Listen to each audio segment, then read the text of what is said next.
ManaCast.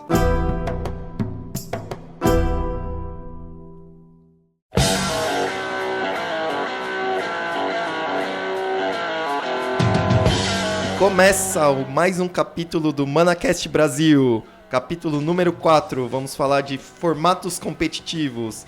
E novamente estamos aqui com a nossa equipe, começando pelo nosso juiz, Chinês. Tudo bom, Chinês? Tudo bem, Barroso? Caio, tudo bem com você? Beleza, Barroso.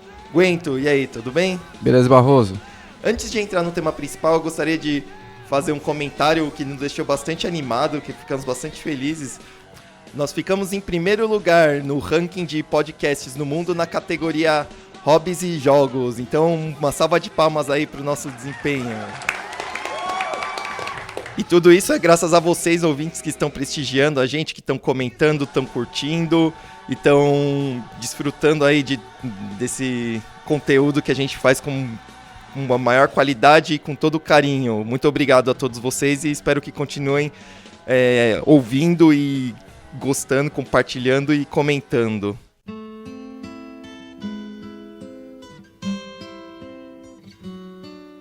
Então vamos começar o nosso tema principal hoje. Vamos falar de formatos competitivos. Então atualmente nós temos alguns tipos de formatos que são subdivididos entre formatos construídos e formatos limitados. Os formatos construídos são aqueles que você precisa ter um deck montado para você entrar num torneio. E os formatos limitados são aqueles que você recebe o produto fechado e com o produto fechado você tem que se virar nos 30 para montar o seu deck e jogar. Hoje a gente vai falar um pouquinho sobre cada um dos formatos. De uma forma genérica, a gente não vai especificar os formatos no seu contexto atual, a gente vai dar só uma pincelada, mas a gente vai falar como que esses formatos nasceram, como que eles são formatados, né, em toda a sua história.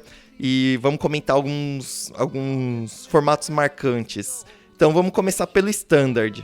Antes da gente começar a falar do Standard, Barroso, eu tenho uma dúvida capciosa aqui pra você. Diga.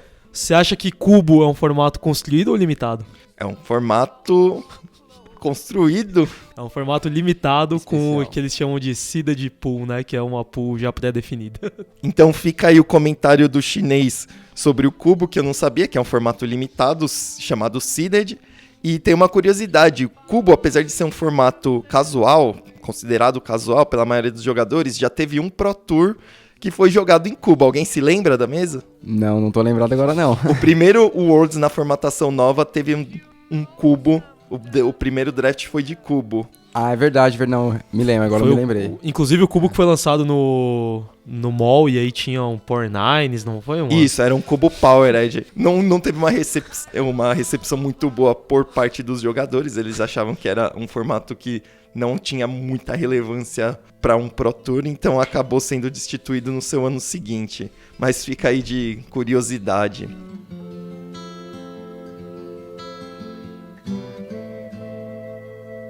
Vamos falar agora, então, vamos começar pelo Standard, que é o formato que tem o maior número de jogadores competitivos no mundo. Então, Standard, que no Brasil é chamado de padrão, ou pelo menos a nomenclatura que a Wizards coloca é padrão, é um formato, ele não é fixo, ele rotaciona ao longo do lançamento das edições. Chinês, você poderia explicar como que é a formatação do formato Standard? Teve uma mudança aí recente, que aliás, estamos nesse processo de mudança? Exatamente. Antigamente o formato padrão era disputado com as regras para a construção do baralho. Permitiam que você usasse as cartas dos dois blocos mais recentes, o que dava um máximo de 6 coleções, porque cada bloco tinha 3 coleções, tipicamente, e mais o core set, né, o bloco básico, que era o que tinha as cartas mais básicas, que eles usavam como barreira para diminuir a barreira de entrada para os jogadores iniciantes. Como eles não tinham bons resultados de venda com os core sets, eles começaram a mudar isso. Teve uma época que os core sets melhoraram bastante, na época de M10, M11, saiu o Baneslayer Angel, que deixou de ser apenas reimpressões. E eles ainda acharam que o resultado não foi bom o suficiente, então eles mudaram para o novo paradigma. A gente está no finalzinho desse novo paradigma. O último core set lançado foi Magic Origins. Para fazer essa transição, eles quebraram o bloco de Tarkir em Khans de Tarkir e Destino reforjado, de estilo Reescrito. isso. E depois disso, o Dragões de Tarkir, ele forma agora no T2 uma dupla com Magic Origins, que é a coleção básica, eles jogam juntos. Os outros 2 blocos são Batalha por Zendikar e Sombras sobre Innistrad. Lançando a próxima coleção agora, Kaladesh, vão rotacionar o último bloco, entre aspas, né, que vai cair Dragões de Tarkir e Magic Origins. E depois a gente vai poder jogar com Kaladesh e depois a Aether Revolt, que é a próxima coleção. Depois, quando lançar a próxima, caem as 2 últimas, que é o bloco de Zendikar, e por aí vai. A gente sempre construindo os baralhos com as 3 coleções, os 3 blocos mais recentes, dando um total de 6 coleções. Só uma coisa, gente, 6 ou 5, né, de acordo com o lançamento, caem. Vão cair o bloco com 2 edições e entra uma. Exatamente, e aí sempre 5 ou 6 coleções, o que é melhor que no outro, que você variava de 4 a 7. Exatamente. Inclusive.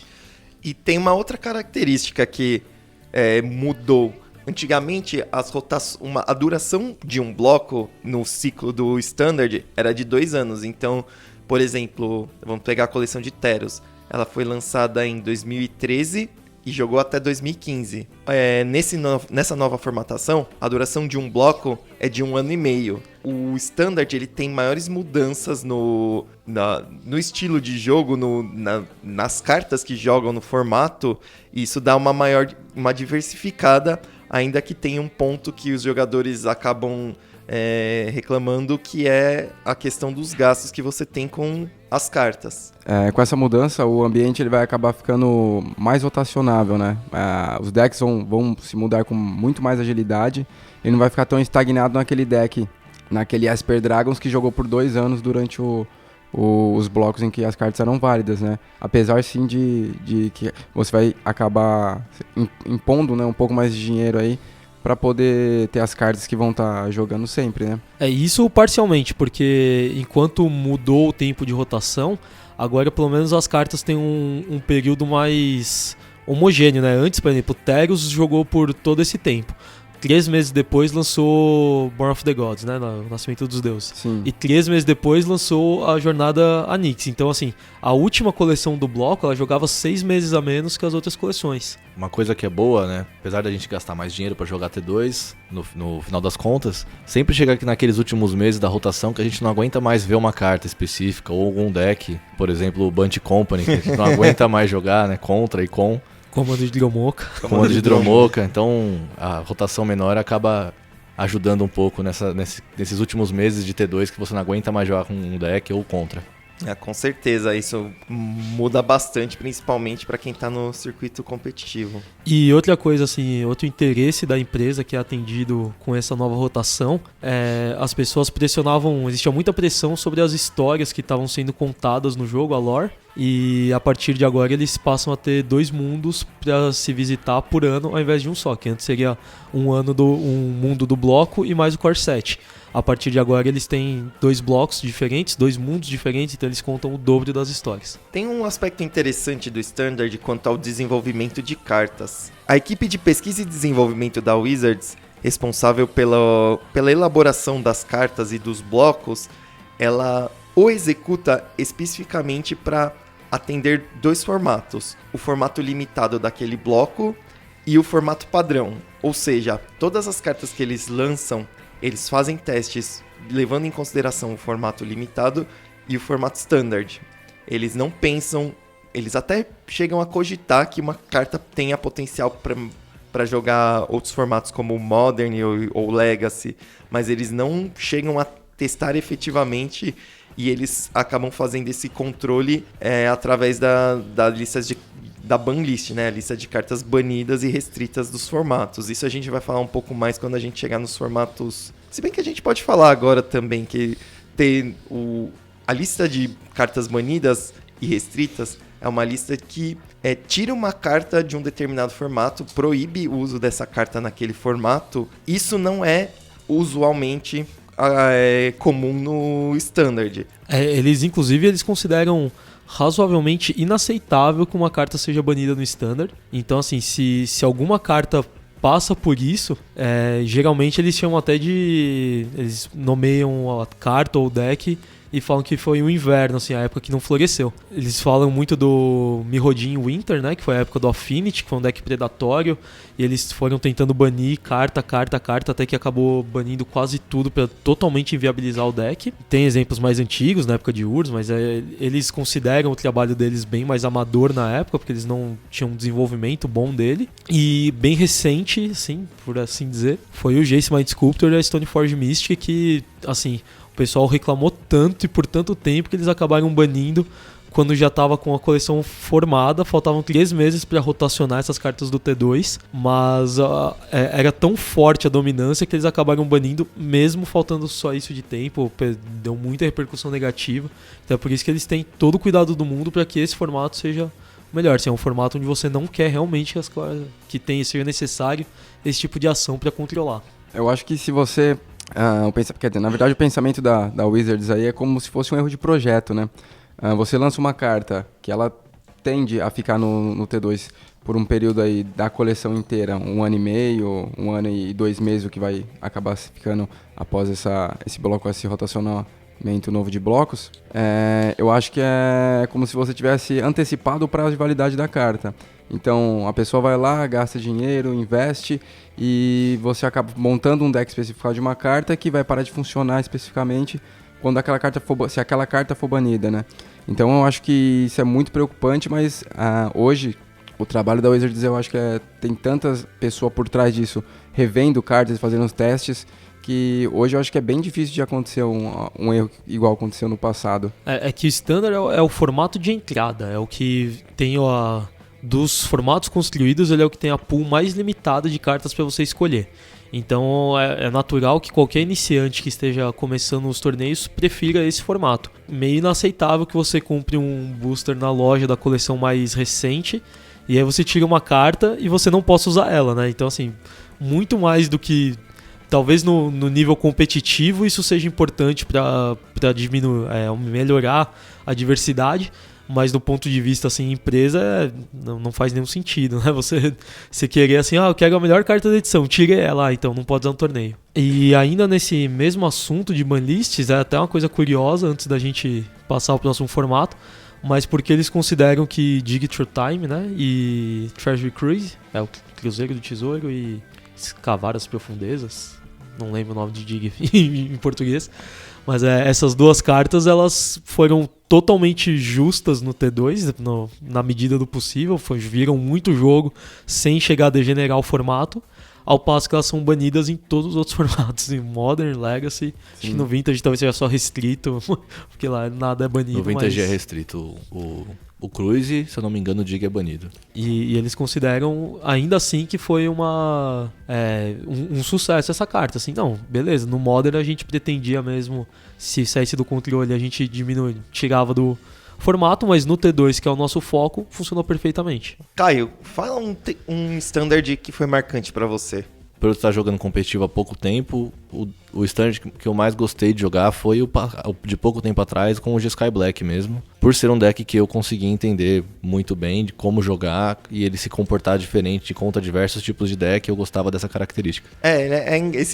O formato, né, que tinha toda a parte de Khans até o Batalha de Zendikar, era um formato que tinha a base de mana perfeita, que a Wizards chamou, eles fizeram isso entre aspas, propositalmente, para ver até onde que o deck building chegava. Então você tinha as Fat Lands, as Battle Lands, para formar a base de mana quase perfeita. Então o que dominavam era decks de 4 cores. Era um formato muito baseado no poder das cartas, no poder bruto das cartas, o chamado Raw Power, e na qualidade das ameaças e das respostas. Sim, apesar de eu ter gostado desse formato, eu gostei especificamente desse deck, mas não é o tipo de deck que eu costumo gostar de jogar. Eu gosto de decks sinérgicos, que tem um plano de jogo definido pela sinergia entre as cartas, e esse T2 foi completamente ao contrário, né? Como você podia jogar com todas as cores, praticamente deck de 4 cores tranquilamente, às vezes 5. Você não tinha decks sinérgicos, acho que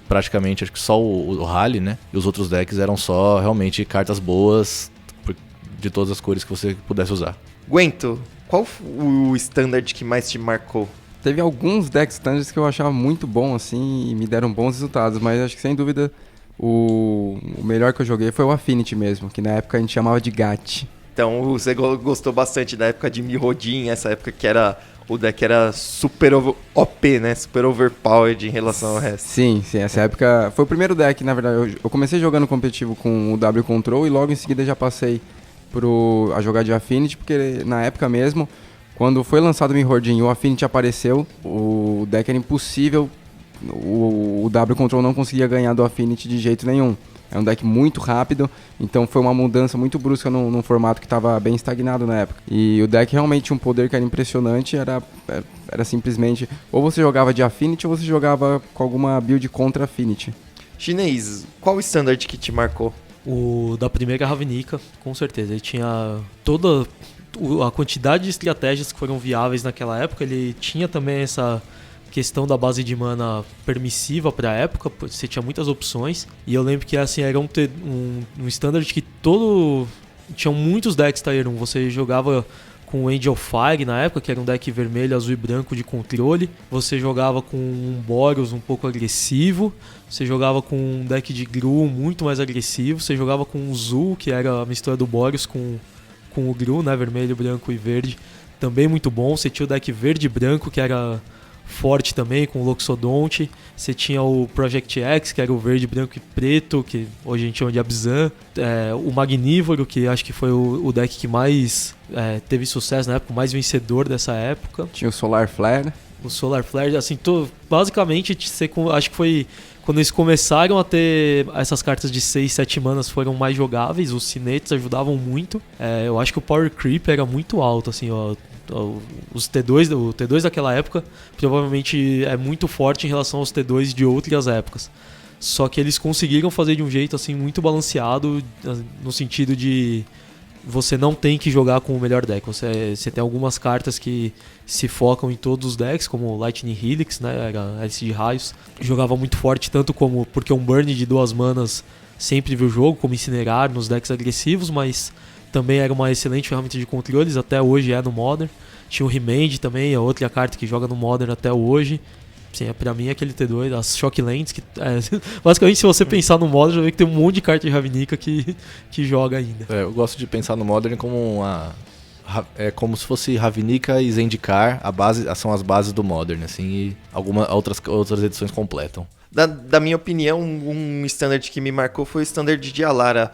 Mais porque eu tava começando a entrar no mundo competitivo do que por qualquer outra coisa. Eu achava aquela questão dos shards muito legal, era uma coisa que era pra quem tava começando no competitivo, poder jogar de 3 cores, eu achava bem bacana, mesmo que eu jogasse só com decks que não eram de fato competitivos.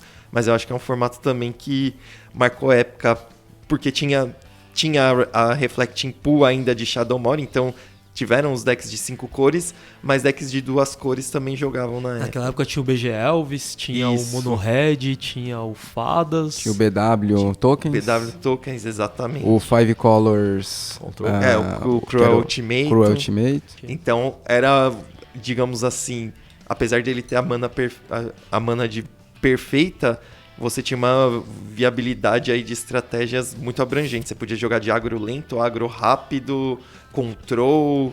E o legal desse formato foi que ele foi o primeiro a ter Planeswalkers, né? Que começou a jogar junto com Lauren e começou a mudar. Na realidade, Lauren já tinha, mas aí lançaram os PF também nesse bloco. Começou a ter uma diversidade maior de Planeswalkers, abriu bastante o leque naquela época. Eles ainda erravam um pouco a mão nos Planeswalkers, então o Power Level também decolou bastante. O legal dessa época é que os mesmos decks, por exemplo, tinha o Five Colors, que era a Cruel Ultimatum, ganhava geralmente disso, mas você tinha várias builds diferentes desse. Alguns jogavam com dragão, outros sem dragão, que é o Broodmate Dragon. Alguns jogavam com Rocks, War Monk, outros sem. O próprio BW, que eu joguei bastante tempo de BW, alguns jogavam com Finks, outros com Steam Cavalier. Então você tinha umas builds diferentes dentro do mesmo deck, né? Legal. Então falamos bastante de Standard. Vamos agora para o próximo formato, que é o formato Modern. Então, Modern é um formato que a gente chama de Eterno. Ele é classificado de Eterno porque ele é um formato que não existe uma rotação fixa. Ou seja, cada edição que vai lançando, ele somente agrega a todas as demais edições que foram lançados anteriormente. O ponto de partida para o Modern, que é o formato mais novo construído da Wizards, é a 8ª edição. Então, cartas da 8ª edição para frente são válidas no Modern, mas as cartas que estão na banlist, a banlist é um pouco extensa, então a gente não vai conseguir falar de todas as cartas aqui.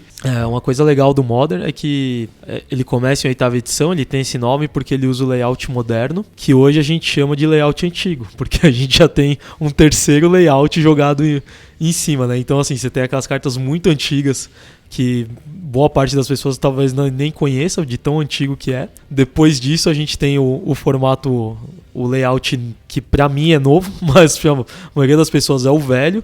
E agora a gente tem o novo layout com o adesivo lá embaixo, né, que por causa de problemas de falsificação de cartas a Wizards adotou. E o Modern, diferente do Standard, ele tem uma modificação do formato muito mais lenta por causa da power level de algumas cartas. Então, por exemplo, o Affinity é um deck que existe desde o início do formato. O núcleo dele é praticamente o mesmo em relação ao núcleo passado. Então, com exceção de alguns poucos acréscimos, então tem algumas listas que estão indo o Seagate Racked, que também nem é uma carta consolidada nas listas. São poucas as adições que tiveram no deck, tamanha a força que é o deck com as cartas das edições da data do lançamento do Modern. O que acontece muitas vezes é que decks mantêm o seu plano de jogo, mantém a sua estrutura, mas conforme vai saindo as listas os ajustes da lista de banimento, as listas são adaptadas. O caso clássico disso é o Jund. No começo do formato, o Jund era baseado no Punishing Fire e há cartas como Grave Titan para finalizar o jogo, porque a flexibilidade que o Punishing Fire dava permitia que o jogo fosse bem mais longe, que você conseguisse chegar em 6 manas e fazer o Grave Titan e dominar a partida dali. Teve o banimento do Punishing Fire, o Jund começou a jogar em cima de Bloodbraid Elf e Deathrite Shaman, bem na época do lançamento de Return to Ravnica. Depois essas cartas acabaram se provando muito fortes para o formato, a Wizards decidiu dar uma nerfada no deck, colocou as duas cartas como banidas, e hoje o deck ainda existe e ainda é um dos decks mais fortes do formato. Inclusive, tanto o formato é estagnado que muitos dos bans eles são declarados pela Wizards como para chacoalhar o formato antes de um novo torneio, para forçar as mudanças, e isso repercute muito mal entre os jogadores de Modern, tanto é que recentemente a Wizards anunciou que Modern não é mais formato de Pro Tour. Eles vão agora deixar somente em GPs, que é para evitar que os jogadores excessivamente profissionais, né, queiram quebrar o formato, porque ele é muito amplo e a partir do momento que você coloca profissionais para quebrar ele, eles conseguem.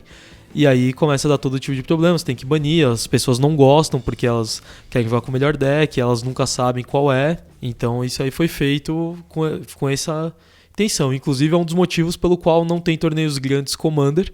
A Wizards já falou assim, a gente tem um torneio, um formato que as pessoas gostam, e o Marcus Water repete isso no Tumblr dele, cada uma semana vem essa pergunta e ele responde igual. Ele fala, se você gosta de Commander, você não quer que a gente coloque os profissionais para quebrarem o seu formato, porque se a gente colocar, eles vão conseguir, e aí vocês vão perder o que vocês têm e acham legal. Eu acho por causa do último Pro Tour que teve em Atlanta, que foi o último Pro Tour Modern, né, no caso. O que aconteceu de ter 6 decks de Eldrazi no top 8, o outro era um Affinity e o outro, se eu não me engano, não, eram 2 Affinities e 6 Eldrazi. A dominância foi tanta de um deck novo que surgiu, que eles viram que não dá mais para deixar um Modern como um formato para você jogar o Pro Tour, porque é um formato que você tem todas as cartas, você só vai fazer adição de cartas novas. E é tão extenso o formato, tem tantas possibilidades, que mesmo sendo muito difícil de você quebrar um formato, você acaba tendo um leque muito grande para trabalhar com as cartas novas. Então você não consegue fazer um teste, você não sabe exatamente, essencialmente, isso na questão da Wizards, né, do lançamento das cartas. Eles não sabem o que vai acontecer. Pode acontecer deles lançarem os Eldrazi e vir uma rajada igual aconteceu nesse último Pro Tour, né? E a questão de dominância é engraçada, porque um pouco antes desse Pro Tour, todo mundo só falava no Twin, todos os jogadores falavam que era necessário considerar um ban no Twin, porque o deck era a melhor escolha para qualquer jogador, era muito bom, tava com uma dominância, todo top 8 tinha 4, 5. Aí eles foram banir o Twin, aí acabou levando o Summer Bloom junto, porque ele era o segundo muito perto, e aí falou assim, bom, se a gente tirar o Twin, o segundo vai assumir o primeiro, e aí criou um monstro ainda maior que foi o Eldrazi, que dominou mais do que qualquer um dos dois teriam dominado. Muitos jogadores reclamam muito do Modern ter saído do Pro Tour, né, e reclamam falando que o formato vai morrer e que vai acabar, mas eu acho que vale a pena... É muito melhor pro formato, o formato não participa mais no Pro Tour, porque, como o chinês falou, os pros eles realmente aceleram muito o processo de desenvolvimento da edição nova no Modern, quebrando o metagame e tal. E outra coisa que os jogadores reclamam muito é que eles deveriam testar as cartas, no desenvolvimento da Wizards deveria testar as cartas para o Modern, né? E isso é completamente inviável, ao meu ver. Eles são, não sei, chutando um número mais ou menos 40 bons jogadores. Acho que bem menos. Acho que menos até, chutei, fui generoso. E eles têm que testar todas as possibilidades que o mundo inteiro acaba testando em 3 meses. Então é completamente inviável. Eles mesmos já falaram que eles não vão testar cartas pro Modern. Talvez uma ou outra eles possam pensar. Eu acho que o formato fica muito melhor assim. Não existe essa variação de preço de carta de repente, tipo um ban, uma coisa desse tipo. E a coisa já foi diferente, né? Antes, para controlar isso, os jogadores profissionais, eles davam suas opiniões, só que isso fazia com que eles tivessem acesso às cartas antes delas se tornarem públicas. Isso aí aconteceu por muito tempo, a gente não sabe quanto, nunca, os detalhes sempre foram meio escondidos, assim. E isso estourou numa época em que um jogador famoso, não vou lembrar o nome dele agora... Guilherme Wolf-Tapa. Que vazou a lista de toda, se eu não me engano foi do bloco de Ravnica, alguma das coleções, e aí vazou tudo, e aí a coisa foi meio do tipo, não, beleza, ele vazou, mas como que ele tinha acesso a isso? Nilfirexia. E aí eles, a casa caiu muito, porque o pessoal ficou meio, eu vou jogar o Pro Tour, os caras que já vão bem sempre, eles têm muito mais chance de ir bem, porque o cara tem 3 meses a mais pra assimilar uma coleção, pra tentar identificar a boa do formato. É informação privilegiada, né? Todo mundo ia jogar o Pro Tour sabendo as cartas de acordo com o dia que ela foi lançada, e ele já sabia 2 meses antes, assim. É uma coisa que é um pouco injusta em relação...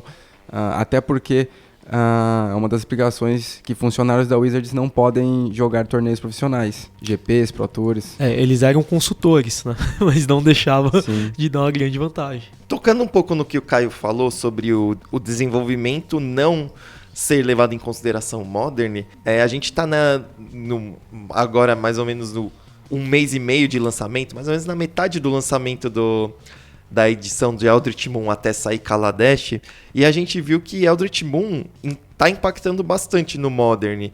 Então, mesmo que eles não levem em consideração o desenvolvimento, não façam os testes, aliás, eles até levam em consideração, eles não fazem os testes devidos para as cartas que jogam Modern, eles pensam na formatação da carta, pensam que pode ter jogabilidade no formato, e eles só controlam via banlist. Então, por exemplo...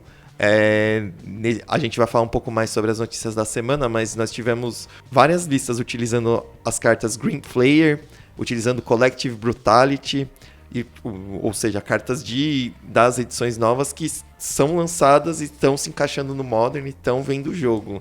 Então isso deixa o jogo mais interessante, de fato, é só uma maneira diferente deles controlarem a maneira de como uma carta vai ver jogo futuramente no formato ou não. Só puxando uma coisa também, que em relação ao que o Caio disse, sobre o impacto das cartas de uma coleção nova no Pro Tour, eu acho que o Modern ter sido retirado do Pro Tour é muito bom, porque você evita mais um chacoalhão no formato aí, que é um formato muito caro, você gasta muito dinheiro para você poder montar um deck, que seja Modern, que seja Tier 1 jogável para jogar. Corre muito risco de sair uma carta nova que vai impactar muito no ambiente do Modern. Seu deck que você jogava, que já era Tier 1 ou jogável, pode passar a não jogar. Então isso, para o jogador que não é o profissional, mas que está jogando competitivo, acho que é um impacto muito grande. Teve o caso lá que algumas pessoas nos grupos do Facebook relataram.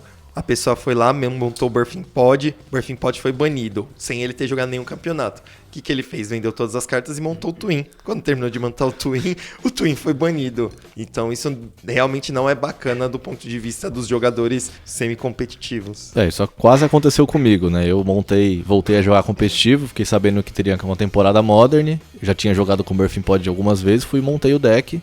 Passou acho que um mês e o deck foi banido. Por sorte eu não me desfiz das cartas e não comprei o Twin, e o Company foi lançado o Collected Company, e eu acabei tô jogando de Melira agora. É curioso que os jogadores de Legacy, muitos não gostam do Modern, né? Porque existe meio que um mito de que o Modern veio para substituir o Legacy. Mas a gente vai agradecer, porque a coleção deles triplicou de valor, inclusive a minha, porque toda carta que não valia nada porque jogava só Legacy, agora tem um valor exorbitante por causa do Modern. E no fim das contas, o destino dos dois formatos estão se alinhando, que é justamente saírem do Pro Tour, do circuito competitivo, ficarem só com os GPs. É que tem a questão que o Modern é uma barreira de entrada, apesar de cara, ela ainda é viável por questão de disponibilidade de cartas. Então, uma outra coisa que a Wizards está fazendo é fazer o lançamento de cartas, de coleções, contém cartas que jogam no formato Modern, os famosos Modern Masters, que estão colocando disponibilidade de cartas no mercado. Então, antigamente, a questão você precisava ter o set de Goif para jogar de Jund. Você até podia ter o dinheiro, por mais que fosse a quantia, você tinha o dinheiro, mas você não achava Goif, ninguém tinha para passar. Hoje, oferta de Goifs é bem maior, então mesmo que ele continue caro, que ele não... esse lançamento, essa injeção das cartas no mercado não tenha baixado o preço, ele aumenta a disponibilidade no mercado. Só para voltar a ressaltar um pouquinho, que o Pro Tour, para a Wizards, ele seria como se fosse um grande comercial, né? Então, o que faz as cartas novas jogarem ali, variarem de preço, impulsionar o mercado, aquecer o mercado para os jogadores comprarem boosters, jogar os campeonatos para ganhar booster e fazer a edição nova decolar, ser um sucesso, são os Pro Tours, né? São grandes vitrines. Isso não estava ocorrendo muito com o Modern, porque o Modern, essa Lua Arcana, a gente teve uma pool de cards um pouco maior que se encaixava em decks Moderns, mas eu acho que a maioria das edições anteriores não tinha esse sucesso. Eram poucas cartas da edição nova que era lançada que se encaixavam em algum deck Modern e era efetiva. Então, como uma vitrine, como gestão de marketing, uma visão de marketing, o Pro Tour Modern ele não era tão interessante para a Wizards para fazer a edição decolar, né? Então, isso daí é uma coisa que eu acho que o Pro Tour Standard vai ser um pouco melhor em relação a isso para a Wizards. E na questão que você falou, Barroso, de reprints, não só em Modern Masters, mas também em outros materiais a Wizards vem fazendo reprints, né? O exemplo mais recente é a Inquisition of Kozilek, que lançou agora no último final de semana com Conspiracy, mas a gente tem também alguns exemplos de Commanders, os Event Decks, as próprias Fatlands foram relançadas, sem dúvida foram úteis no Standard, mas eu não tenho dúvida de que o controle do preço para o formato também era algo relevante. Pra fechar aqui do Modern, cada um fale um deck que marca assim o formato. Chinês, começando por você. Olha, eu como bom jogador de Legacy, eu adoro o Delver. E eu vou falar o R-Delver, que foi o que já ganhou alguma coisa, mas... O Grixis Delver acabou de ganhar um campeonato, pô. Não, já ganhou alguma coisa no passado, já foi considerado Tier 1, mas eu inclusive jogo de Grixis Delver até hoje. Guento, qual que é o deck que você olha pra ele e você fala, nossa, é a cara do Modern? Na verdade, o deck do Modern é aquele Amulet Bloom que tá lá guardado na gaveta de casa.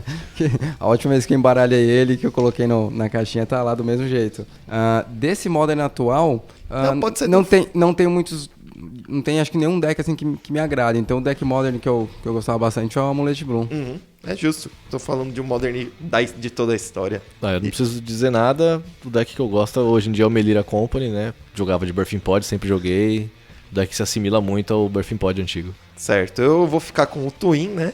É um deck que existiu durante todo o formato, desde o começo até o banimento. Era um deck que ele podia adotar diversas formas, ele podia ser mais agressivo ou mais controlador, e é um deck que é um dos que eu considero que joguei melhor, mesmo tendo ido mal no GP Porto Alegre. E o legal do Twin é que ele foi um deck que ele foi muito parecido no Standard e no Modern, né? E quando ele era Standard, ele não era um deck que era considerado exatamente Tier 1, né? Exato. E o Fadas ainda não existe, mas no dia que existir eu troco meu voto, tá? Justo. Falando ainda de formatos construídos, nós temos também um terceiro formato. É um formato que está já bastante afastado aí do ambiente competitivo, que é o Legacy. Então, o Legacy, da mesma forma que o Modern, ele é um formato eterno, ele não tem rotação. Com a diferença dele para o Modern é que no Legacy vale todas as edições, desde Alpha até a última edição, até Eldritch Moon. Inclusive cartas de outros formatos, de outras coleções, cartas que são específicas de lançamentos especiais, como por exemplo cartas de Commander, só que ela tem uma lista de cartas banidas, restringe que o formato seja a roubalheira, que é o Vintage. Ou seja, você até tem combos de turno 1, você até tem aberturas muito explosivas, mas você não tem isso com uma certa frequência. Isso é uma frequência bem menor do que do Vintage. A questão do Legacy é que hoje a gente tem uma limitação muito grande de torneios competitivos. O que a gente tem hoje que pode ser visto é o torneio da Bazaar of Moxen, uma quantidade de GPs geralmente baixa, assim, acho que são... Quando tem 2 ou 3 no ano, caem no mesmo dia. Eram até esse ano 3 por ano. Ano que vem são 2 por ano. Se tudo der certo, eu vou jogar um deles, porque eu acho que eu não vou ter uma oportunidade posterior de jogar um GP Legacy. Mas... Exatamente. E a comunidade sempre foi muito forte na Europa, só que o Legacy acabou diminuindo muito lá. E hoje ele praticamente só sobrevive nos Estados Unidos através dos Star City Opens, que também já não repercutem igual, porque o formato foi esfriando por todos os lugares. E no Brasil a gente tinha o antigo National Legacy, que hoje também foi descontinuado, a Central Magic que organizava. Mas pelo menos eu não sei mais de novidades. A última vez que eu fiquei sabendo, eles fazem alguns torneios Legacy grande, mas não é mais no sistema de classificatório. Isso, teve o aberto de Cambuquira, todo ano tem, um torneio bastante tradicional, mas esse ano eu acabei ficando um pouco por fora, não sei quantos jogadores deram, quem que fez a organização. Eu sei que o Alder, que é a pessoa por trás do Central... CEO. O CEO da Central Mets, ele estava presente lá, mas ele não estava mais responsável pela organização, ele só fazia a divulgação mesmo da marca. E com tudo isso, o formato acabou parando de evoluir, né? A gente tem um monte de carta muito boa sendo lançada, tá chacoalhando o Modern, que é um Legacy diminuído, mas se assemelha muito, tanto que chegou, assim, se você jogasse de Twin no Legacy, você tinha uma chance razoável de ir bem. O Polar fez top 16 no National Legacy de Twin. Exatamente. Último que teve. Mas como ele parou de evoluir, hoje a gente tem uma dominância assim bizarra do Miracles, que é considerado o melhor deck do formato. A gente tem um número muito grande de Death and Taxes jogando, inclusive porque ele é um dos decks mais baratos. Se eu não me engano, acho que quase nada lá tá na reserva de list. Então são cartas que o pessoal tem mais acesso, são cartas que tem visto mais reprints. E tá tendo bastante inclusão de cartas novas pro Death and Taxes. Teve a Talia Catar Herege dessa última edição e teve as cartas novas de Conspiracy. Tem 2 cartas que podem entrar no Death and Taxes. O Death and Taxes, pra quem não conhece, ele é como se fosse um White Winnie, só que ele é um deck branco de criaturas, mas ao contrário do que você pode pensar, ele é um deck de controle na realidade, um deck de Prison, como a gente falou no nosso último podcast. Ele visa sufocar as ameaças do oponente através de criaturas que fazem esse trabalho. E aí todo o resto do formato são as pessoas que jogavam antes e gostavam dos seus decks, então a gente ainda tem gente jogando de Delver, a gente ainda tem gente jogando... O Bug também é bem forte no metagame, o Shardless Bug. Mas assim, a grande maioria são os decks que já jogaram um dia e as pessoas vão. Até porque o formato está caminhando para um rumo mais casual cada vez mais. Foi como ele nasceu. A Wizards viu que o monstro estava crescendo, adotou e agora deixou de dar o suporte. E provavelmente o destino do formato é voltar a ser como ele era antes, com a diferença que agora ele está muito valorizado, então dificulta um pouco para as pessoas entrarem. O Legacy está caminhando para ser igual o Vintage, que é o formato que a gente vai falar agora. O Vintage é um formato que, da mesma forma que o Legacy, pode todas as edições, com diferença é que existem as únicas cartas banidas são as cartas de apostas e as cartas que inviabilizam o estado de jogo, como por exemplo a Sherazade. E as cartas de destreza. Também. Os Fallen Star e Chaos Orb. As demais cartas, que são as cartas roubadas, como por exemplo Black Lotus, as Moxes, elas são restritas, ou seja, só pode uma de cada. Esse formato, ele é basicamente suportado pela comunidade. Tem um evento só que é apoiado da Wizards, que é o Eternal Weekend. É um evento que não é organizado pela Wizards, mas a Wizards dá um suporte, dá uma atenção especial. Bem como o próprio Bon, ele tem um evento Vintage que é numa escala bem menor do que o Bon Legacy, por exemplo. São 2 formatos aí que estão se distanciando um pouco do objetivo do competitivo da Wizards, mas são formatos que a comunidade suporta bastante.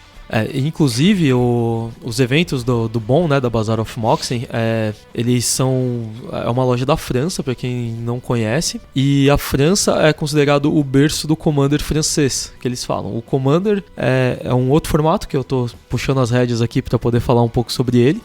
Ele foi um formato inventado por juízes para jogar durante os eventos, porque antigamente você não tinha essa questão de shifts, então ao final dos eventos tinham menos jogadores, os juízes ficavam lá, e o método de confraternização deles para poder jogar Magic é uma coisa que eles gostam de fazer, mas não sem ter que gastar grandes quantias e garantir um power level legal para todo mundo, foi criar o Elder Dragon Highlander, que era basicamente as regras do Commander, mas o seu comandante tinha que ser um Elder Dragon, né, que são os 5 lá que tem de Chronicles, são uma porcaria todos eles, mas eles pelo menos guiavam a sua cor, a sua construção, e era uma coisa legal. A Wizards acabou adotando o formato que ele começou a se popularizar, e aí a França, dentro da França, um nicho começou a gostar de jogar Commander 1 contra 1, né, 1x1, é o chamado hoje Dual Commander, mas antes era o Commander francês. Foram eles que criaram as listas de banimento do Commander francês, eles são considerados autoridade, é um grupo que tem lá. E um dos motivos da queda do Legacy na Europa foi esse, porque o pessoal lá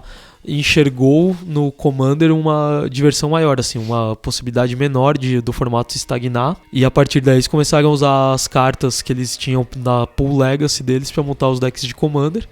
É considerado mais fácil, porque você pegar uma carta de cada, né? Então, assim, se você tiver um deck de 3 cores, você precisa de 3 duos e não de 9. Não funcionou muito, porque as cartas de Commander hoje são caras, mas por um bom tempo isso foi bem legal. E o Dual Commander é até considerado um formato, de certa forma, competitivo, mas a Wizards não tem sancionado nos torneios grandes, por um motivo que a gente falou antes, que é para evitar que quebrem o formato.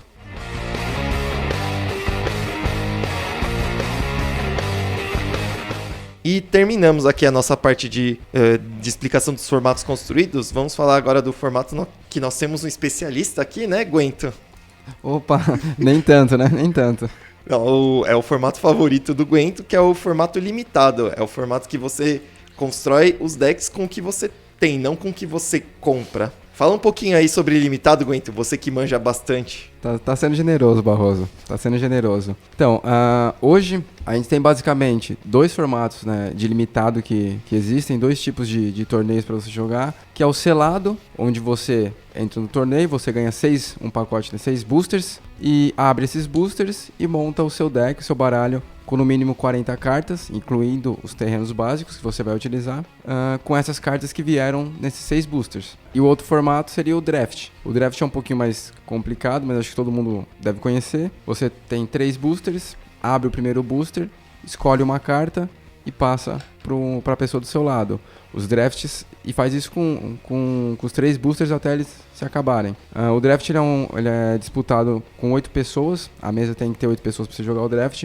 Pode ter 7 também, mas o ideal é seria fazer o draft na mesa com 8 pessoas. Até meados mais ou menos de 2005, se eu não me engano, existia o formato que era o Draft Rochester, que aí já é um formato que era complicadíssimo de se disputar. Era um draft também feito com 3 boosters, só que você colocava as 8 pessoas em volta da mesa e abria os boosters na mesa para todos verem. E aí a pessoa ia pegando e fazendo o pique aberto, né? Então cada um fazia o pique aberto até o booster acabar e fazia isso com todos os 24 boosters da mesa. Era um formato que demorava muito para se fazer o draft. Hoje um draft, você consegue fazer um draft em 20 minutos, você faz o draft, no máximo meia hora. O Rochester demorava aí 1h30 mais ou menos para você concluir um Rochester.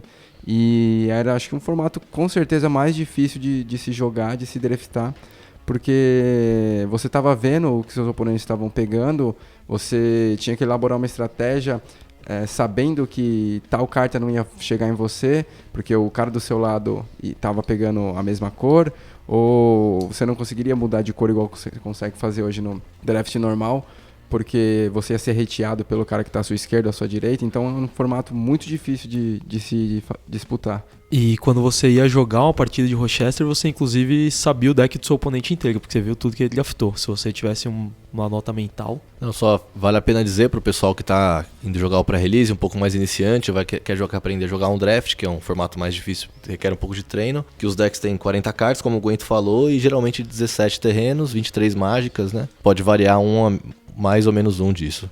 Sim. A configuração é mais ou menos essa. E só para finalizar sobre o Rochester, tem um caso, uma curiosidade que aconteceu, o último torneio no Brasil, que eu sei que teve algum Rochester sancionado, foi o top 8 do GP Porto Alegre, se eu não me engano, em 2005. Nesse top 8 do GP Porto Alegre, o alemão, o Renato Orles, ele estava driftando no Rochester normal. No top 8 tinha de brasileiro, acho que se eu não me engano, o PV e o alemão, e 2 argentinos. Um dos argentinos ele é pro player de poker, que é o José Barbeiro, e o alemão estava montando um deck de sakuras lá de cobras, e ele fez um apontamento pro outro argentino, que estava do lado esquerdo do alemão, para ele cortar um Lorde. Era como se fosse um Lorde de cobra que dá mais um, uma carta, um Sasuke lá. Isso, um Sasuke, uma cobra lendária, digamos assim. É meio estranho falar isso, uma cobra lendária. E ele fez um gesto que acabou passando despercebido pelos juízes, e o outro argentino acabou cortando aquele pique do alemão para ele não conseguir ficar com aquilo no deck dele. Uma coisa relevante sobre formatos limitados é que muitas vezes uma carta que é uma porcaria nos construídos é muito forte no limitado e vice-versa, né? Eu não tenho bons exemplos, mas talvez vocês tenham. Eu posso dar o exemplo, eu joguei o último PTQ no mall, para o Lulu. Eu abri uma Nahiri no selado, por mais que seja uma carta muito forte até no Modern, né, um staple agora, no selado ela é só uma carta média. Acabei usando no meu deck só porque tava realmente nas cores, mas não é uma carta ótima, não é uma bomba do selado. E Anjo Serra, que é uma carta que hoje não vê jogo, vide o power level de Avacyn, é uma bomba absoluta nos formatos limitados. O formato limitado ele tem uma restrição, como ele tem uma restrição muito grande, ele faz algumas criaturas, algumas mágicas terem um poder elevado de acordo com o cenário que ela está sendo disputada. Por exemplo, M13, que foi o GP São Paulo 2012. Na minha experiência que joguei o GP, o meu deck do selado era o W, que não tinha muitas bombas, e Anjo Serra, que era incomum, era uma das melhores cartas do formato. Eu te mando o deck, porque é uma carta 5 manas, 4/4 fly. Vigilância. Na curva de mana dela, com a habilidade de voar, você não tinha nada e conseguia combater ela. Então ela é uma carta que ela impõe muita pressão no jogo, e se o oponente não tem um removal, ela acaba dominando a mesa. E uma coisa que poucos jogadores eles se ligam, mas é uma característica dos formatos limitados, é que também existe metagame no formato limitado. Existem arquétipos que são bons, têm as melhores combinações de cartas, e arquétipos que não são os melhores. Às vezes você não, tipo no caso do selado, às vezes você não tem muita escolha de arquétipo, você tem que jogar com as cartas que você abre, mas no caso do draft, é importante você ter em mente quais são as combinações que são as melhores para você montar um deck que realmente seja forte. E complementando um pouco o que o Caio falou, ele falou que para jogar um deck no formato limitado, você vai ter 40 cartas, vão ser 17 terrenos. Aí ele falou de 23 outras mágicas. Como linha geral, eu vejo sendo adotado que uma regra assim de 2/3 sendo criaturas e 1/3 sendo não criaturas, então 15 criaturas e 7 mágicas. 8 mágicas. Você vai sempre dar valor para criaturas com evasão, né, que não podem ser bloqueadas de alguma forma, porque o formato tende a ter muita criatura dos dois lados e você não conseguir fazer sempre ataques vantajosos. Você vai também evitar criaturas de custo 1, você vai geralmente abandonar o seu early game e preferir as cartas de custo 2, 3 e 4, são os turnos mais cruciais. E sempre dá muito valor pra remoção, até com as remoções de 5 manas, porque provavelmente a carta que ganha o jogo é uma criatura mais forte, tipo um Anjo Serra, e aí você ter como tirar ela mesmo que de forma ineficiente é melhor do que não ter. É isso mesmo?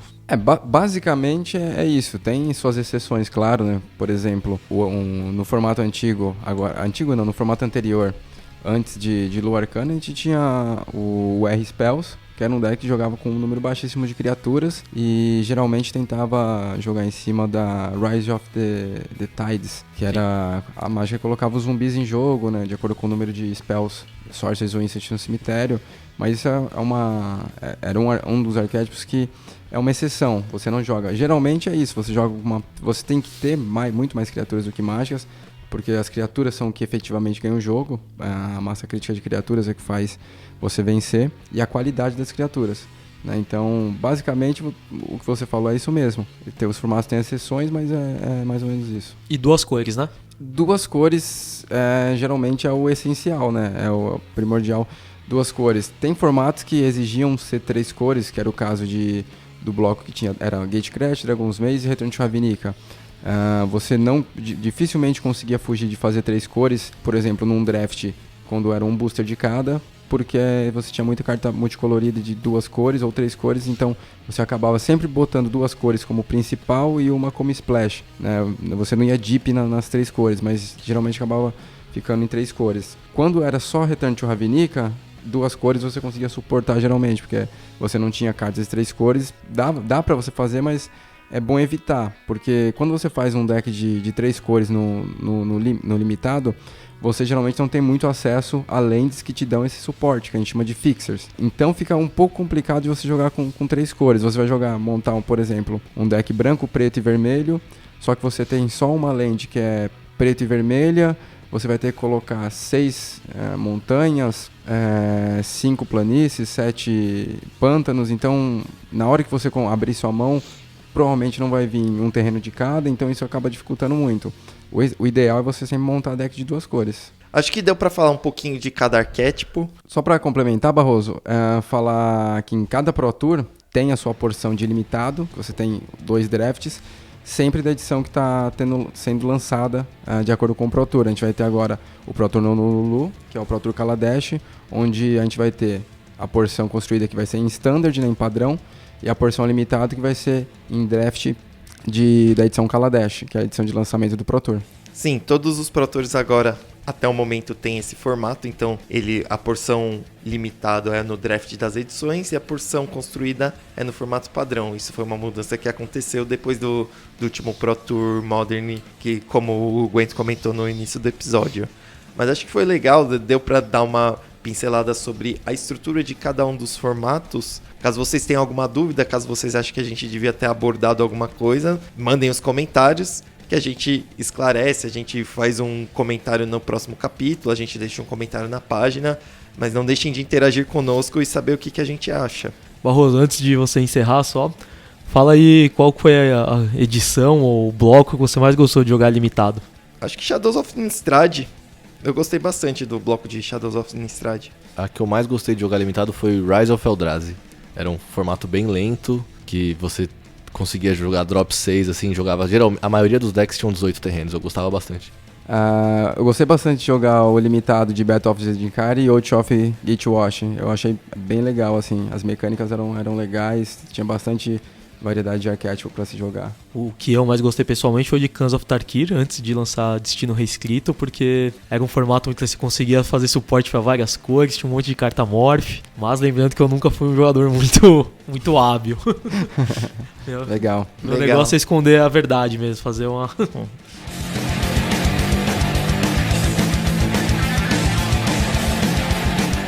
E agora vamos ao... O Diário de Vencer, com as notícias da semana.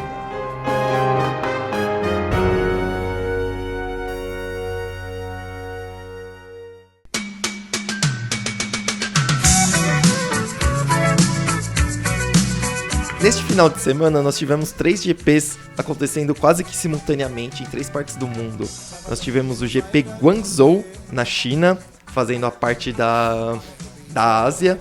Nós tivemos o GP Lille, na França, fazendo a parte da Europa. E tivemos o GP Indianápolis, fazendo a parte das Américas, os 3 no formato Modern. O resultado dos 3 top 8 foi bem interessante, porque teve uma variedade bem grande de decks. mostrando algumas características, que o Modern é um formato bastante aberto, ele tem várias possibilidades, e que o metagame varia dependendo dos campeonatos, das regiões. Então, é uma coisa que a gente sempre bate na tecla, de você saber o field que você vai enfrentar, ou pelo menos estimar o field que você vai enfrentar na hora de pensar no seu deck Modern. Então, o top 8 bastante variado mostra que tem várias possibilidades abertas no Modern e que o metagame é bastante importante. Em Guangzhou, nós tivemos Albertus Law, um filipino que ganhou de Grixis Delver. Não é o primeiro GP que ele ganha, ele já ganhou um GP em 2001, então é um jogador das antigas que não sei se ele tem uma presença frequente nos Pro Tours, mas ele volta a ganhar um título importante aí no currículo. Em Lille, nós tivemos Messiek Berger jogando de Infect, um deck também bastante popular no formato. Em Indianápolis, nós tivemos Brandon Burton jogando de Burn. Brandon Burton, aliás, que é bastante famoso no Magic Online por ser o Sandy Dog MTG. É uma pessoa, um grinder muito forte no Magic Online, conhecido por jogar com as suas estratégias agressivas. O Sandy Dog MTG, né, que é o Brandon Burton, ele é um jogador que tem paralisia cerebral, né, devido a um problema que ele teve quando a sua mãe estava grávida, na gravidez dele. E a mãe dele, pra quem não sabe, a mãe dele segura as cartas e ele vai dando os comandos pra jogar. Então, ele já apareceu nos coverage de Pro Tour da Wizards, a mãe dele jogando junto com ele. E, cara, isso é uma coisa, tipo, fantástica, tá ligado? Ver a conexão dele com a mãe dele, o que a mãe dele faz por ele. E ele, tipo, o amor que ele tem pelo jogo pra poder jogar, o esforço que eles fazem pra tá jogando. Eu pude conversar com a mãe dele em Atlanta, quando eu fui jogar o Pro Tour em Atlanta, e eu falei pra que o que ela faz pelo filho dela, nas limitações que ele tem, é uma coisa que é fantástica, cara. Isso acho que pra comunidade do Magic, a comunidade do Magic ganhou muito com ele sendo campeão do GP Indianápolis. Legal, não sabia que você tinha tido essa experiência com a mãe dele. Foi bastante tocante mesmo ver a reação positiva também da comunidade de Magic, vendo que não existem limites quando se trata de um jogo onde o que importa mesmo é o cérebro. Então é bastante legal essa vitória aí do Sandy Dog. Alguns pontos que tem pra falar do GP. O que tem de interessante é que nos 3 top 8, o único deck que se repete nos 3 é o Death Shadow Zoo, que é um deck que vem se consolidando aos poucos no formato. Ele é um deck relativamente novo, baseado na carta Death Shadow e na interação entre Become Immense e Temur Battle Rage. É um deck aqui que o pessoal aparentemente não é muito fã. O pessoal está... Meu Deus, como pode ser verdade? Ele é um deck que tem uma estratégia bem parecida com o Infect, com a diferença que ele se auto-sabota na vida, ele se coloca uma posição de ficar com menos vida que seu oponente para dar o ataque final com a criatura Death Shadow, fortalecida pela interação Become Immense e Temur Battle Rage. Eu particularmente não gosto muito do deck, né? Tem uma criatura onde ela só funciona quando você tem 10 de vida ali praticamente, é meio complicado, né? Tem um caso interessante que aconteceu num PPTQ. O meu oponente estava a 12 de vida, ele fez um Death Shadow 1/1. Eu estava jogando de Tron, comprei a carta do turno, era um Growth of Burn Willows. Eu fiz o Growth of Burn Willows, gerei uma mana verde pra nada, ele perdeu o Death Shadow. Um terreno matando uma criatura, olha só. Death Shadow, que teve o preço inflacionado na época do lançamento de Valros, que é uma criatura que dá... não lembro nem o nome. Scavenge. Que basicamente você joga Death Shadows no cemitério, paga uma preta e põe 13 marcadores numa criatura que tá no campo de batalha. Uma interação que nunca viu o jogo, mas serviu para impulsionar o preço da carta bastante. O Scavenge, só pra quem não sabe, é uma habilidade onde a carta tá no cemitério, no exemplo a criatura tá no cemitério, e o Valros dá Scavenge para todas as criaturas que estão no seu cemitério. Se o Death Shadow estivesse no seu cemitério, o Scavenge dele seria o custo de mana dele, então seria 1. Ele pagaria 1 para colocar X marcadores. Os marcadores são o poder dele, então colocaria 13 marcadores por uma mana na criatura alvo. Um outro comentário sobre o GP, falando do GP Indianápolis, é que tivemos a participação do Paulo Vitor Damo da Rosa, mais conhecido como PV, e ele foi muito bem no campeonato. Ele jogou de Abzan e ficou em 15º, fez um top 16, um ótimo resultado que dá um ânimo para ele participar do World Championship, que vai acontecer nesse final de semana. Então o Worlds é um campeonato com os 24 melhores jogadores. A gente já fez um comentário sobre ele no nosso primeiro episódio, sobre como esse formato é estruturado, então vale a pena dar uma conferida para quem não conhece a estruturação. E de brasileiros nós temos o PV e o Thiago Saporito participando, boa sorte a eles, esperamos que eles tragam o caneco para casa. Falando das notícias regionais, o Guento e o Caio foram jogar um PPTQ esse final de semana, certo? Certo. Contem aí mais como que foi. Eu joguei sábado na MTG Brasil, na freguesia do O. Não fiz top 8, joguei de Jund e acabei perdendo para um Jund e pro Bertu de Elfos. O campeão foi o Robson, jogando se eu não me engano, ele estava jogando de Infect. Ah, legal. E no domingo, vocês jogaram? Domingo eu e o Guento fomos pra São José dos Campos.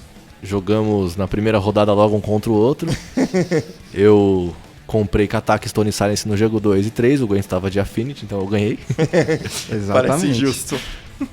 Foi bem honesto. Nós acabamos fazendo top 8 os dois e jogando um contra o outro de novo no top 8 e o Guento acabou se vingando de mim. Zica. Já que você falou se a gente jogou literalmente um contra o outro. Como o Caio falou aqui, a gente se enfrentou no top 8 de Affinity de Melira, eu ganhei de 2-1 dele e depois eu perdi para um Jund, onde eu ganhei o G1, meu oponente Mulligana 5. O G2 eu acabei perdendo, tomando uma Donation.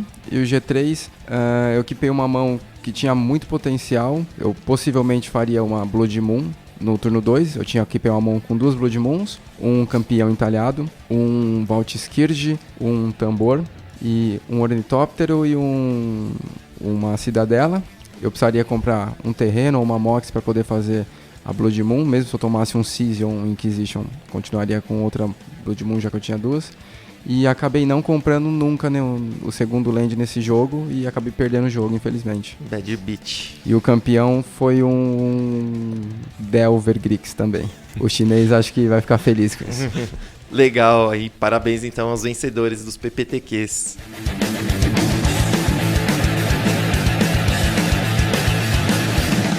E agora vamos ao...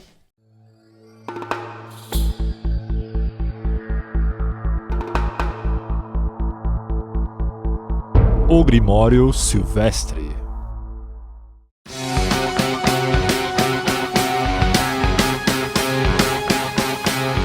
No Grimório Silvestre de hoje, nós vamos falar sobre Modern, novamente, porque é o formato que teve campeonatos esse final de semana e é o formato da nossa temporada de PPTQ. Então, para esse Grimório Silvestre dessa semana, nós vamos falar sobre a nova forma dos BGX, que são os famosos Jund. Não é necessariamente porque não tem a cor vermelha que um deck desse a gente não abrange com a nomenclatura Jund. Então, BGX são todos os decks que a gente chama com essa nomenclatura para dizer que é um mid-range baseado em remoções e criaturas muito fortes. O novo The Rock, né? Exatamente, o novo The Rock. Os decks estão se formatando de uma forma um pouco diferente agora com a entrada de Eldritch Moon. Antigamente nós tínhamos listas que eram mais baseadas com Dark Confidante, com mais pesado em descartes e remoções. Agora nós temos duas cartas que estão mudando a cara desses BG. Uma é o Green Flayer. Então, o Green Flayer é uma criatura que custa uma mana preta e uma mana verde. É um 2/2, tem atropelar. Ele causa dano de combate ao jogador. O controlador do Green Flayer olha as 3 cartas do topo. Ele pode escolher quais cartas do topo vão para o cemitério e as demais coloca no topo em qualquer ordem. E quando ele tem delírio, ele ganha +2/+2. Então, é uma carta que, no Modern, é relativamente fácil de atingir o delírio. Ele ajuda a esculpir a sua mão e é uma ameaça bastante forte, lembrando bastante o Putrid Lich, que era a presença nos Jund da sua época T2. Então, Guento, você que joga bastante de BGX, o que você acha do Green Flayer nesses novos decks? O Green Flayer ele dá uma abordagem diferente pro Jund, né? Você fica com um deck um pouco mais agro e não tão mid-range, seu jogo flui muito mais pra frente e a adição dele faz você ter um match melhor contra alguns decks que o Jund anterior tinha como um bad match. Por exemplo, o Jeskai Nahiri. Com o Green Flare você acaba conseguindo colocar muito mais pressão no seu oponente e você torna as suas criaturas muito mais efetivas. Então acho que essa nova configuração do Jund com o Green Flare te dá uma melhorada nos matches que você tinha como um bad match aí. Outra carta que vem aparecendo, que tá aparecendo nas listas BG e que tem o apoio aí do mestre dos decks BGs, o Willy Edel, é o Collective Brutality. É uma carta bastante poderosa, não pelos seus efeitos serem fortes em relação ao seu custo, mas sim por sua versatilidade. Então é uma carta que custa uma mana qualquer e uma preta, é um feitiço que ela possui 3 modos e você pode escolher os 3 modos contanto que você pague o custo que é descartar uma carta. Os 3 modos são: a criatura alvo recebe -2/-2 até o final do turno, o oponente alvo perde 2 pontos de vida e você ganha 2 pontos de vida. E o terceiro modo é: você olha a mão do oponente, você escolhe uma carta de instantânea ou feitiço e você descarta essa carta. Caio, o que você acha dessa carta como um catch-all, né? Uma resposta genérica nesses decks BG? Eu acho que a carta ela se encaixa muito bem no Modern, principalmente pelo -2/-2 dela, conseguir matar muitas das ameaças do Modern. Diferente do T2, o -2/-2 não mata muita coisa no T2, mas no Modern tem muitos alvos bons pra você matar. O descarte é muito bom. Tem muitos decks combo, você de Jund já tem muitos descartes, né? De BGX já tem muitos descartes, mas se você poder trocar uma carta da sua mão, uma carta ruim às vezes que você abre na sua mão, por exemplo, você está jogando contra um Ad Nauseam, você abre um Kalitas na sua mão do Jund, você pode descartar esse Kalitas que não vai servir de muita coisa e olhar a mão do oponente, tirar uma carta. Contra um Burn, ela drena 2 de vida, esse ganho de vida também é muito bom, da mesma forma que você comprar às vezes uma carta que não é boa no match, você pode trocar ela por 2 de vida contra o Burn. Então acho que a carta no geral ela ainda vai ser muito presente no Modern. Essa carta, ela me parece óbvio que ela joga porque ela tem um design muito parecido com os amuletos antigos, né? Ou antigos e novos. Os amuleto é basicamente uma palavra-chave para uma carta que tem 3 modos e você tem que escolher um deles. A gente teve amuletos na época de Visões, Miragem, mas foram retornando em Time Spiral, em Caos Planar, em os amuletos de 3 cores, tanto em Naya como em Tarkir. Em Shards of Elaria e em Tarkir. E essa carta é basicamente um amuleto preto, com a diferença que você ainda pode reciclar uma carta da sua mão em outro efeito, né? Sim, o importante dessa carta nos decks BGs é que ela te dá versatilidade, que é o que esses decks mais precisam para combater um ambiente aberto como o Modern. Além da carta também te ajudar a atingir o Delirium, né? Do Green Flare aí. Sim. E essa carta é muito boa, você pode matar os bichinhos, um Bob que é um Dark Confidante, um Uzi. Você tem infinitas alvos para o -2/-2. Você pode olhar a mão do seu oponente e tirar cartas poderosas como Terminate, até um Ad Nauseam no deck combo, uma Collect Company, e ao custo de 2 manas e você simplesmente descartar um terreno extra que veio na sua mão. Então acho que ela tem um poder muito grande, aí ela te dá uma margem aí de segurança maior para jogar contra vários decks, como se fosse uma carta de sideboard no main deck aí. Legal, então fiquem ligados aí nessa nova configuração das listas BG, tanto ela com vermelho quanto ela com branco, ou somente BG, então essas cartas estão aí aparentemente para ficar, então não sejam pegos de surpresa por elas. Se prepare contra elas, ou se você é um jogador de BG, se preparem com elas.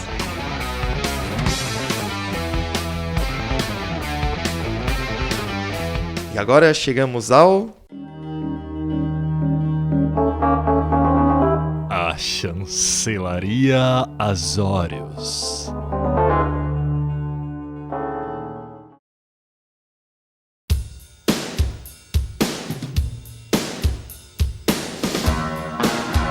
Chinês, qual que é o caso que você traz pra gente hoje? Foi compartilhado na minha rede social recentemente um artigo escrito por uma juíza norte-americana. A Amanda, ela é uma juíza, uma mulher trans. Teve um problema, não sei se vocês ficaram a par, mas no Star City Syracuse, é aberto da Star City Syracuse, é um bom tempo atrás, não me recordo quanto tempo foi. O Alien Krause é uma das caras públicas, né, do Magic. Ele teve um problema com ela. Eu vou narrar brevemente como foi o problema, mas Os dois foram muito discutidos, teve post público na época, teve artigo dela que foi o que foi apresentado recentemente. E eu vou usar esse caso para explicar um pouco sobre como funciona o comportamento não ofensivo. Já fica como um gancho que na semana que vem a gente vai falar sobre mulheres no Magic, tem até uma convidada já que a gente conseguiu fechar já. Basicamente o que aconteceu no caso do Alian Krasi, essa juíza trans, ela estava lá. Segundo ela mesma, ela não é passável, né? Ela não passa como uma mulher cis. E ela estava jogando na mesa com outras duas jogadoras, uma partida de Commander. E ele fez um comentário, diz ele que brincando, aparentemente isso foi aceito por todos, que é um trocadilho em inglês. Ele colocou as mãos assim na região do peito dele e falou: "Can I cop a feel?"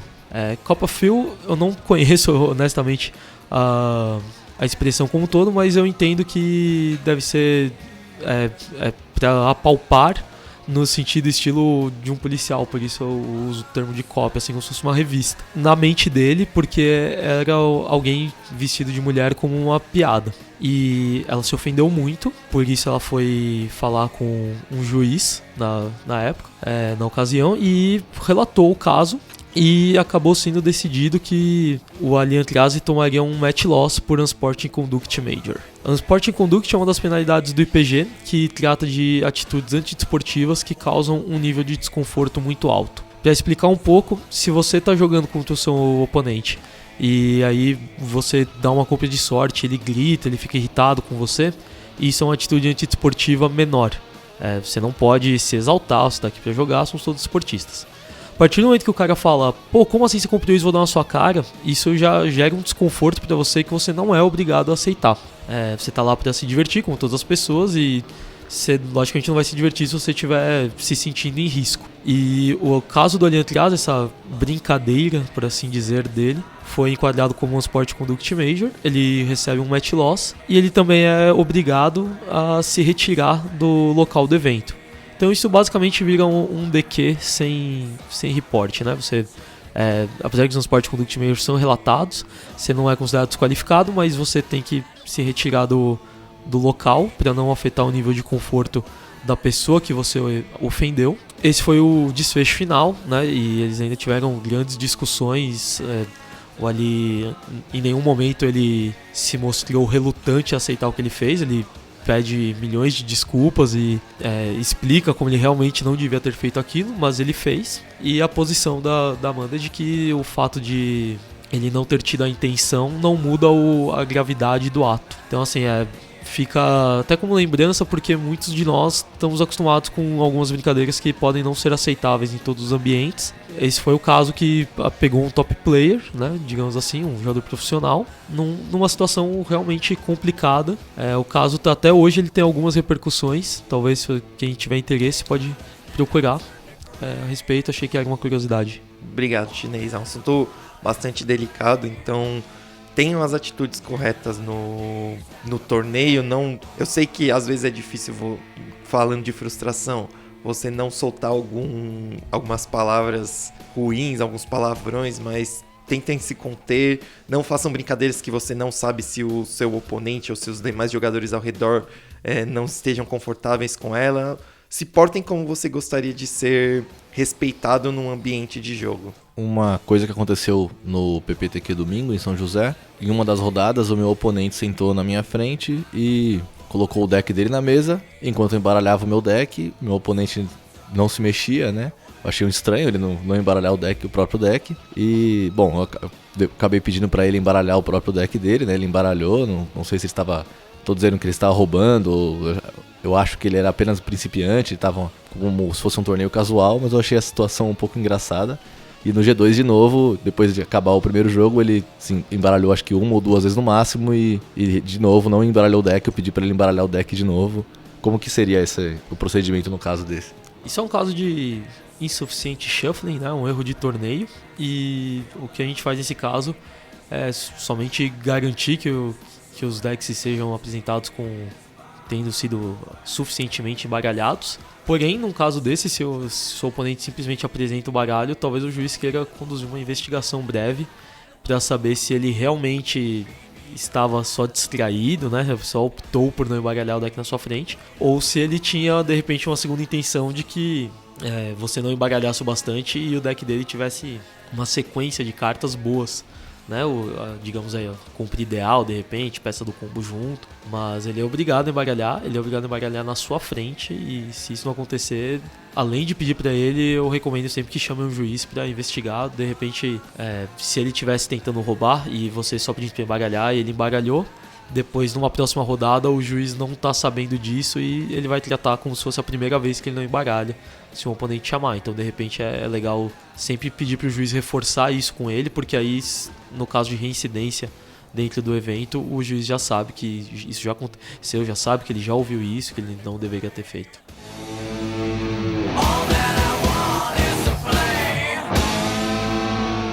E agora chegou o momento da história do Magic.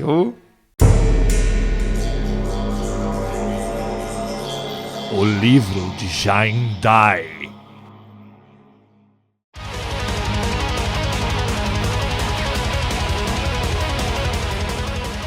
No livro de Jaindai hoje eu vou falar sobre a última das grandes ameaças que cercam o multiverso. A gente já falou sobre os Eldrazi e sobre os Phyrexia em geral. E o outro arquivilão que está perdido por aí é o Nicol Bolas. Nicol Bolas eu falei pra vocês já hoje do formato do Elder Dragon Highlander. Pra quem não sabe, eram dragões de 3 cores que tinham numa coleção muito antiga, acho que Antiquities, mas todo mundo conhece desse de Chronicles, que é onde você tem maior acesso às cartas. É de Legends. De Legends. Eles são dragões de 6 manas, eles custam 3 manas incolores e 3 de um shard, né? E o Nicol Bolas, ele era o mais poderoso desses dragões dessa época. Tão poderoso que na realidade ele acabou ascendendo e virando um Planeswalker. Como Planeswalker, ele acho que é o Planeswalker mais antigo ao que se sabe da história do Magic. Ele é possivelmente o mais poderoso de todos. E uma vez que teve a emenda temporal e os Planeswalkers perderam seus poderes, Nicol Bolas tem feito de tudo para conseguir mais poderes para ele, conseguir mais coisas, conseguir o Ultimate Plot. Ele é considerado um gênio maligno. Ele é considerado um dragão, né? Ele era antigamente um dragão, hoje ele é meio humanoide. Ele é retratado sempre bípede, né, nas cartas de Planeswalker. E alguns dos últimos grandes danos que ele causou podem ser... Eu posso relatar quando os Shards of Alara, os fragmentos de Alara, foram todos unidos na Alara Reunida. Isso foi um plano do Nicol Bolas, foi ele quem cuidou disso. Ele corrompeu já 2 Planeswalkers, o Tezzeret, que foi corrompido na época de New Phyrexia, então todo o dano causado a Mirrodin foi parte do plano do Nicol Bolas. E a liberação dos Eldrazi também foi um plano deles na época quando ele corrompe o Sarkhan, que ele vira Sarkhan o Louco, acaba liberando essa ameaça. A gente não sabe ainda muito por que Nicol Bolas está fazendo isso, sabemos apenas que é tudo parte de um grande plano que nós não entendemos ainda, mas ainda está em aberto boa parte disso. Niv Mizzet, que é considerado o dragão mais inteligente, inclusive de todos os planos, até onde se sabe. A gente sabe que também existe esse tipo de concorrência, só que o problema do Niv Mizzet é que ele não tem uma centelha, então ele não pode viajar entre os planos. E isso é inclusive uma das coisas que ele, a partir do momento que ele souber que tem planos, ele gostaria de saber como isso funciona. Isso é descrito no arco de Retorno a Ravnica, quando o Jace ele tem muito trabalho tentando ocultar isso, ocultar o fato de existirem outros planos. Nicol Bolas está desaparecido já há algum tempo, mas a gente tem certeza que ele vai voltar. Já foi declarado, o Marcus Walter pelo menos sempre fala que são 3 as grandes ameaças do multiverso e sempre lista o Nicol Bolas entre elas. Nicol Bolas teve uma participação rápida no bloco de Tarkir, quando no Crux of Fate, né, a carta, a cólera que mata todos os dragões ou não dragões, é o momento em que o Nicol Bolas matava o Ugin, e o Sarkhan interferiu nesse momento e por causa disso o Ugin sobreviveu e toda a história se desenrolou em cima disso. Mas a gente sabe que o plano do Nicol Bolas é soltar os Eldrazi, a gente só não sabe ainda por que ele queria fazer isso. Legal, Chinês, obrigado. E agora vamos ao encerramento do programa.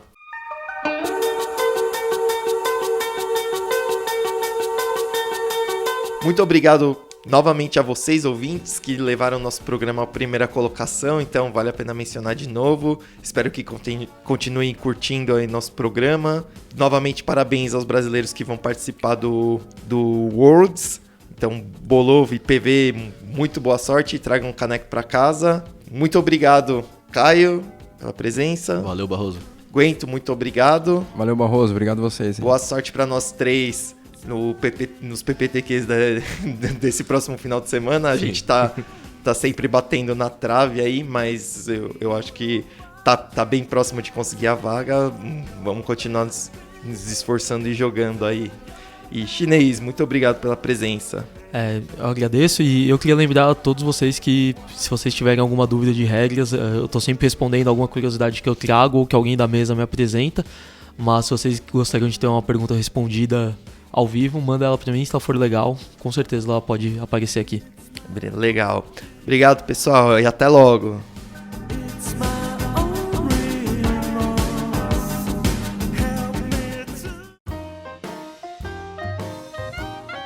Esse podcast é uma produção Agência WTF.